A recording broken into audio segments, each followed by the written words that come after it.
వేదిక ముందున్న గ్రాండ్ మాస్టర్స్కి అందరికీ ఆత్మ ప్రణామాలు. ఏమమ్మా బాలమ్మ, ఏమండి వెంకట్రావు గారు, మీరు చేసిన కార్యక్రమం ఏమన్నా బాగుందా? ఇంతమంది వస్తే ఇక్కడ కూర్చోవాలా? ఇది సరిపోద్దా?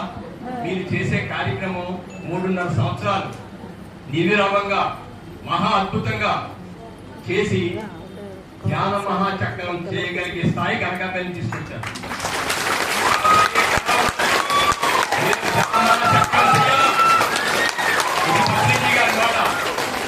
రాబోయే కాలంలో ధ్యాన మహాచక్రం చేయాలి. మహానుభావుడు బ్రహ్మర్షి సుభాష్ పత్రిజీ గారు పిరమిడ్ స్పిరిచువల్ సొసైటీని ఎందుకు స్థాపించారు? అప్పటికే 3 ఆధ్యాత్మిక సంస్థలు ఉన్నాయి. కానీ అన్ని ఆధ్యాత్మిక సంస్థలను వేడి మీద తీసుకొచ్చి ఆధ్యాత్మికవేత్తలే పాలకులు కావాలి, అప్పుడే భారతదేశం రామరాజ్యంతో సుభిక్షం అవుద్ది అనే ఉద్దేశంతో స్థాపించారు.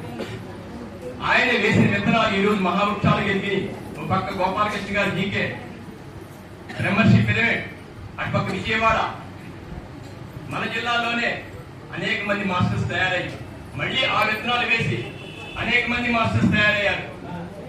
మీ ముందే ఉన్నారు ఇప్పుడు మాట్లాడిన పత్రిక కానీ చాలా మంది మాస్టర్స్, ఇక్కడ ముందు కూర్చున్నాడు కానీ. మరి ఇప్పుడు చేస్తున్న కార్యక్రమం ఏంటి? వీళ్ళంతా కలిపి గ్రామానికి వెళ్ళి విత్తనాలు దానం మొదలుపెట్టారు. మరి ఆగుద్దా? ఆగే పరిస్థితి ఉందా? ఆగదు కాక ఆగదు. ఇప్పుడు పత్రిజీ గారు ఇచ్చిన కర్తవ్యాలు మారినయే గుర్తుపెట్టుకోండి. ఇప్పటి వరకు మనం ధ్యానం నేర్చుకున్నాం, నేర్పిస్తున్నాం, చేయిస్తున్నాం. శాఖాహార ర్యాలీలు శాఖాలుగా మారుస్తున్నాం, శాఖాహార ర్యాలీలు చేస్తున్నాం, చేయిస్తున్నాం. పిరమిడ్లు కట్టిస్తున్నాం, కడుతున్నాం. ఈ 3 కార్యక్రమాలు కొనసాగుతాయి. కానీ పత్రిజీ గారు ఇచ్చిన 2 కర్తవ్యాలు ఇప్పుడు ముందుకు వచ్చినాయి. ఆ రెండింటిలో మొట్టమొదటి ధ్యాన గ్రామీణం, రెండోది ధ్యాన విద్యార్థి. ఈ 2 ప్రాజెక్టులు గుర్తుపెట్టుకోండి.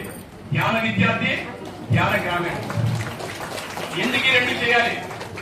పత్రిజీ గారి ఆశయం పిరమిడ్ పార్టీని ఎంతో కష్టపడి స్థాపించారు.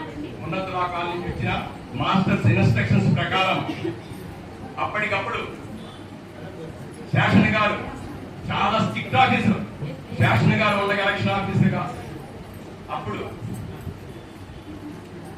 పిరమిడ్ పార్టీ ఆఫ్ ఇండియాని స్థాపించి దాని లక్ష్యం ఏంటి?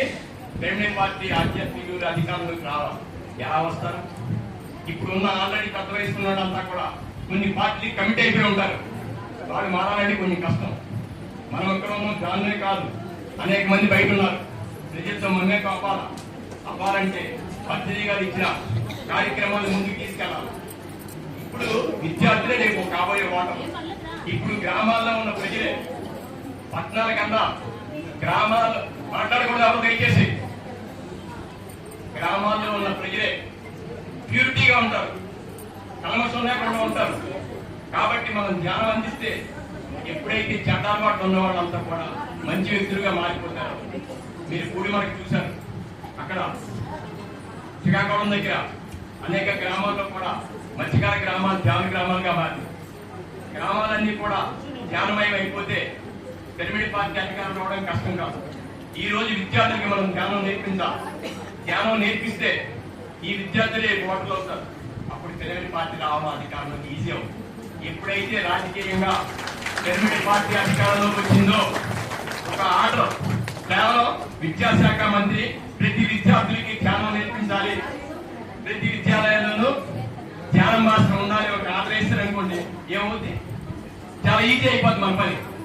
సో ఆ కార్యక్రమం జరగాలంటే మన ముందు ఇంకా 2 కర్తవ్యాలు ఉన్నాయి.